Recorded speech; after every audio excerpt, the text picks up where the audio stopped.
کجی دور کرے، ان کی صحت جسمانی کی تدبیر کرے، کیونکہ سمجھدار تو خود ان باتوں کو جانتا ہے، وہ اپنے مرض اور جائے مرض کو پہچان کر اس کا علاج کر سکتا ہے۔ یعنی اگر کہہ رہے ہو کہ تم وہ جاہل ہیں تو ٹھیک ہے، ان کو ایسا ہی میرے جیسا ہی بندہ چاہیے، میں ان کی اصلاح کر سکوں، ان کے علاج معالجہ کی تدبیریں کر سکوں۔ پھر آگے جا کر کسرا نے سوال کیا کہ اہل عرب اکھڑ نہ ہوتے تو وہ جہل کیوں کہے جاتے، مگر تم یہ تو بتاؤ کہ ان کے امراض و شکایت کی شناخت تمہیں کس طرح ہوئی؟ جا اپنا بچے کا علاج اس سے لوریاں دیا جاتا ہے اور سانپ کا افسوں اس کو قتل کر ڈالنا، جا اپنا عقل خدا کی دین ہے، بندوں کو اپنی اپنی استعداد کے موافق اس کا حصہ مل گیا ہے، جس طرح مقسوم ہے روز ہی مقسوم کہتے ہیں تقسیم کو، تو ویسے ہی عقل بھی وہاں یہ ضرور ہے کہ کسی قوم کو زیادہ حصہ ملا اور کسی کو کم۔ یہی حال رزق کی ہے، جس کو اس کی حاجت سے بہت زیادہ ملا ہے تو کسی کا بلکہ نہیں دیا گیا۔ اگر دولت و ثروت میں چین مناتا ہے تو دوسرا فاقہ کشی کرتا ہے، کوئی دانا ہوشیار ہے تو کسی کے سر پر جہل و نادانی ہے، تو بو سوار ہے یہ خدا کی حکمت اور کسی کی تقدیر ہے، انسان اس بارے میں مجبور ہے۔ تو حرس کی خوش بیانی سے حیرت زدہ ہو کر آخر اہل عرب میں تم کو کیا باتیں اچھی معلوم ہوتی ہیں؟ جا اپنا وہ کریم نفس، بہادر دل، فصیح الزبان، بلیغ البیان، صحیح النسب، شریف الحسب، ان کی زبان سے کلام یوں نکلتا ہے جیسے کماردار کی چٹکی سے تیر، تو یعنی وہ بڑے زبان آور ہیں، ان کی گفتگو شریں اور نرم ہوتی ہے، وہ خشک سالی میں غربا کو کھانا کھلاتے ہیں، میدان جنگ میں شمشیر و تیر کے جوہر دکھاتے ہیں، پڑوسی کی مدد اور خاطرداری پناہ چاہتے ہیں والوں کی پناہ دہی ان کا شیوا ہے، جس کی وہ عزت کریں ان کا پھر ذلیل نہیں کرتے، تمام دنیا اپنے مقابلے میں بخیل اور بد اخلاق سمجھے جاتے ہیں، تو جہاں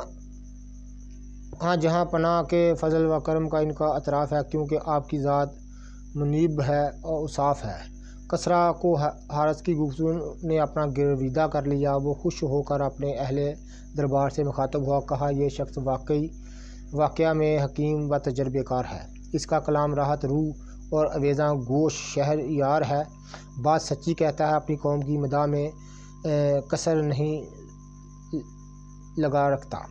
پھر حارث کو حکم دیا کہ اچھا آرام سے بیٹھ جاؤ، اس کے بعد یوں سوال و جواب کا سلسلہ آغاز شروع ہوگا۔ تم طب کو کیا سمجھتے ہو؟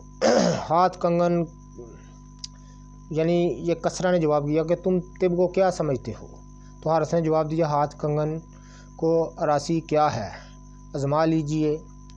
یعنی میں اس کا آپ کو بتا دوں کہ ہاتھ کنگن کو عراسی کیا ہے، آزما لیجئے۔ اس نے کہا کہ آپ کو کون سے آپ کے ہاتھ بندھے ہوئے ہیں، آپ مجھے آزما لیجئے۔ تو پھر جواب دیا کہ سوال کیا کہ عزم کیا ہے؟ اس نے جواب دیا دونوں ہونٹوں کو قابو میں رکھنا یا دونوں ہاتھوں پر رحم کھانا، یعنی دونوں ہاتھوں کو اپنے قابو میں رکھنا ہے تو دونوں ہونٹوں کو اپنے قابو میں رکھنا، یہ عزم ہے۔ پھر اس نے کہا کہ خوب کہا اچھا اب بتاؤ کہ سخت ترین مرض کیا ہے؟ تو اس نے جواب دیا کھانے پر او کھا لینا، یعنی کھانے پر اور کھا لینا یہ سخت ترین مرض ہے۔ یہ حارث بن کلدہ کا جواب ہے کسرا کے دربار میں، جو کہ کسرا کے تاریخ دانوں نے اس کو نقل کیا ہوا ہے۔ تو ناظرین کرام، ٹھیک ہے، آپ بتاؤ کہ وہ چنگیاری کیا ہے جسے امراض کی آگ سلگ اٹھتی ہے، یعنی وہ چنگیاری کیا ہے جس سے امراض کی آگ سلگ اٹھتی ہے، یعنی وہ چیز بتاؤ کہ جس سے امراض کی اٹھ بیٹھتی ہے، سلگ اٹھتی ہے۔ وہ تخمہ ہے، اگر پیٹ میں رہ جائے تو جان نکال لے اور تحلیل ہو جائے تو بیمار ڈال دے۔ یعنی اس نے کہا وہ تخمہ ہے، یعنی تخمے کا مطلب آپ سمجھتے ہیں، اس کو مادہ منیہ کہتے ہیں، جس سے جو مادہ منیہ اس کو تخمہ بولتے ہیں۔ اگر وہ اس نے کہا کہ وہ تخمہ ہے، اگر پیٹ میں رہ جائے تو جان نکال لے، اگر تحلیل ہو جائے تو بیمار کر ڈالے، اگر وہ اندر رہے تو وہ انسان کو جو کام ہے برائی کے اس کی طرف وہ چھوڑتا نہیں ہے، اگر وہ نکل جائے تو بیماریاں جو ہیں آ جاتی ہیں۔ یہ اس نے جواب دیا۔ پھر آگے اس نے سوال کیا کہ سچ کہتے ہو، فسد کے بارے میں تمہاری کیا رائے ہے؟ یعنی فسد ایک پرانا طریقہ تھا، یہ ایسا کیا جاتا تھا کہ کسی شریان بین کو کاٹ کے گندا خون یا گندا مواد باہر نکال دیا جاتا، اس کو فسد بولتے ہیں۔ تو حارث نے جواب دیا کہ فسد کے بارے میں تمہاری کیا رائے ہے؟ فسد روال میں ایسے دن لینا چاہیے جو بلکہ صاف ہو اور ابر کا نام و نشان متع نہ ہو، دل پر حد سے زیادہ خوشی و سخت رنج و نتائی ہو، اور رگیں اپنی جگہ ساکن ہو۔ یعنی اس نے کہا فسد اگر کرنا بھی ہے تو ایسی دنوں میں کرنا چاہیے، دن صاف ہوں، ابر کا نام و نشان نہ ہو۔ ابر کہتے ہیں بادلوں کو، تو ان دنوں میں کرنا چاہیے۔ اس نے پھر کسرا نے سوال کیا کہ حمام میں کب جانا چاہیے؟ تو ایسی حالت میں جب کہ پیٹ کھانے سے بھرا ہوا کبھی حمام میں نہ جاؤ، یعنی اگر تو آپ کا پیٹ بھرا ہوا ہے غذا کے تو کبھی حمام میں نہ جاؤ۔ حارث بن کلدہ نے کسرا کے سامنے یہ جواب دیا۔ رات کو ننگے نہ اٹھو، غصے کی حالت میں کھانا کھانے نہ بیٹھو، اپنی جان پر رحم کھاؤ، زیادہ محنت نہ اٹھاؤ، اس سے دل کو راحت ملے گی، کھانا کم کھاؤ تو خوب آرام سے نیند آئے گی۔ پھر جواب دیا۔ کسرا نے سوال کیا کہ دعا کے بارے میں کیا کہتے ہو؟ تو جواب میں حارث بن کلدہ نے کہا کہ جب تک تندرستی رہے دعا سے بچو، اگر کوئی مرض زور کرے تو اس سے قبل کہ وہ جڑ پکڑ جائے اس کے دفیہ یعنی اس کے دفع کرنے کی تدبیر کر لو، یعنی کوئی ایسی تدبیر کرو کہ اس دفع ہو جائے، کیونکہ بدن کی مثال زمین کی طرح ہے، اس کو درست رکھو تو خوب آباد ہوگی۔ حارث بن کلدہ نے کہا کہ جسم کی مثال زمین کے جیسی ہے، اس کو ٹھیک رکھو گے تو درست رکھو گے تو خوب آباد ہوگی، اور بے توجہ چھوڑ دو گے تو ویران بن جائے گی۔ گوشت کس جانور کا بہتر ہے؟ اس نے جواب دیا جوان بھیڑ کا گوشت اور نمک خشک گوشت اپنے کھانے والوں کو ہلاک کر دیتا ہے، گائے اور ان کے گوشت سے پرہیز رکھو۔ اس نے کہا کہ آگ پر جو خشک گوشت پکایا جاتا ہے آگ سے، یعنی خشک گوشت جو بنایا جاتا ہے وہ انسان کو ہلاک کر دیتا ہے، تو اونٹ اور گائے کے گوشت سے بھی بچو۔ بہترین گوشت جو ہے وہ بکرے اور بھیڑ کا ہے۔ میوہ جات کی نسبت کیا کہتے ہو؟ بڑی فصل اور پختہ ہونے کی زمانے میں خوب کھاؤ، ہاں فصل کے خاتمے کا زمانہ آتے ہی ان کو ہاتھ بھی نہ لگاؤ۔ انار اور اترج میووں میں بہترین ہیں، بنفشہ اور گلاب کے پھول خوب تر ہیں۔ بنفشہ ایک نباتات کی قسم ہے، گلاب ہر انسان جانتا ہے۔ اس نے کہا یہ دونوں کا پھولوں کا استعمال بہترین چیز ہے، انسان کی صحت کو بڑھاتی ہیں۔ اور جو اترج ہے، انار اور اترج جو ہے اس کو بھی استعمال کرو۔ انار کو ہر کوئی جانتا ہے، تو اترج انشاءاللہ تعالی ہم آپ کو دکھائیں گے بھی، اور آپ اس کی مکمل تفصیل سے آپ کو آشنا کرائیں گے اترج کس کو کہتے ہیں، اترج کے فائدے کیا ہیں، انشاءاللہ تعالی اس کے تمام ہم آپ کو بتائیں گے۔ پانی بدن کو زندگی بخش اور اس کے قیام کا موجب ہے، انداز سے پینا مفید اور سونے سے اٹھ کر پینا مضر ہے۔ صاف نتھرا ہوا پانی بہتر ہے، بڑے بڑے شرین دریاؤں کا سرد پانی جو کہ جنگلوں کے گندے پانی سے، یعنی اس نے کہا کہ پانی پینا جو ہے زندگی بخش ہے اور اس کے قیام کا موجب ہے، انداز سے پینا مفید ہے، یعنی جتنی پیاس ہو انداز سے پینا مفید ہے، یعنی یہ اس کا مطلب یہ ہے کہ جتنی پیاس ہو اتنا پینا مفید ہے۔ تو رات کو اٹھتے سارے ہی نیند میں اٹھ کر پانی پینا انتہائی مضر ہے، پانی ہمیشہ صاف ستھرا بہترین پئیں، تو یہ جواب دیا اس نے۔ پانی کا ذائقہ کیا ہونا چاہیے، پانی کا مزہ کیسا اور بہودہ بہرحال زندگی بخش ہے۔ تو پھر آگے چل کے سوال کیا کہ پانی کا رنگ کیا ہونا چاہیے، تو اس نے کہا کہ رنگ کی کوئی قید نہیں، جس رنگ کی طرف ظرف میں پانی ہو وہی رنگ اس کا معلوم ہوگا۔ کیا تم حکنے کا حکم دیتے ہو؟ جواب دیا حارث بن کلدہ نے، ہاں میں نے حکمہ کی کتابوں میں پڑھا ہے کہ حکنا پیٹ کو صاف کرتا ہے، اس کی اندر کی بیماری کو دفع کرتا ہے۔ اگر کوئی شخص حکنے کا استعمال کرنے کے باوجود قبل از وقت بوڑھا ہو جائے اور لاولد رہے تو یہ کمال حیرت کی بات ہے۔ تو لاولد کہتے ہیں جس کی گھر اولاد نہ ہو، تو یعنی وقت سے پہلے بوڑھا ہو جائے، لاولد رہے تو یہ کمال کی بات ہے۔ مطلب کہ حکنا بھی کرے تو یعنی اگر حکنا کرتے رہے تو یہ انشاءاللہ تعالیٰ انسان تندرست رہتا ہے، ہمیشہ جوان رہتا ہے۔ تو حکنے کی تفصیل انشاءاللہ تعالیٰ کسی نشست میں آپ کی خدمت میں عرض کروں گا کہ حکنا کا مکمل طریقہ اور حکنے کے مکمل فوائد کیا ہیں، انشاءاللہ تعالیٰ میں آپ سے عرض کروں گا۔ تو معلوم ہوتا ہے کہ آدمی اسی کو کھائے اور اپنی بدن کی راحت و نفس کی خواہش کو مقدم سمجھے۔ تو آگے چل کر اسی طرح بہت سارے اس کے ملفوظات ہیں حارث بن کلدہ کے، تو انشاءاللہ تعالیٰ میں مزید آپ کی خدمت میں لے کر آؤں گا۔ تو حارث بن کلدہ نے بہت سارے جو ملفوظات ہیں وہ اس کے جو نصیحت برے اقوال تھے میں نے آپ کی خدمت میں عرض کر دی ہیں۔ انشاءاللہ یہ موتی ہیں، جوہر ہیں، ان کی قدر جانیے گا۔ انتہائی بڑی محنت سے ہم آپ کے لیے یہ چیزیں ڈھونڈ کر لے کر آتے ہیں، بڑے مطالعہ کے بعد۔ تو یہ نیاب کتب ہیں، بڑی جلیل القدر تصانیف ہیں جو انشاءاللہ تعالیٰ ہم آپ کی خدمت میں ان کے حوال، ان کی نصیحت بر اقوال اور ان کے واقعات آپ کی خدمت میں لے کر آتے ہیں۔ تو انشاءاللہ تعالیٰ اگلی ویڈیو میں انشاءاللہ تعالیٰ بیماریوں کا مکمل تذکرہ، ان کی خلطوں کی حالت، کس خلط سے کون سی بیماری کس طرح ظہور پذیر ہوتی ہے، اس کی شکل کیا ہے، اس کی حالت کیا ہے، اس کے مزاج کیا ہیں اور اس کی خاص علامتیں کیا ہیں، یہ سب کچھ میں آپ کی خدمت میں لے کر آؤں گا، لیکن اس پروگرام کی اگلی نشستوں میں۔ تو انشاءاللہ تعالیٰ ہمارا چینل دیکھتے رہیے گا، ہمارے چینل کو سبسکرائب کر دیں، بیل آئیکن کو دبا دیں تاکہ ہر نئی آنے والی ویڈیو آپ کو نوٹیفیکیشن آپ کو ملتا رہے۔ اللہ حافظ۔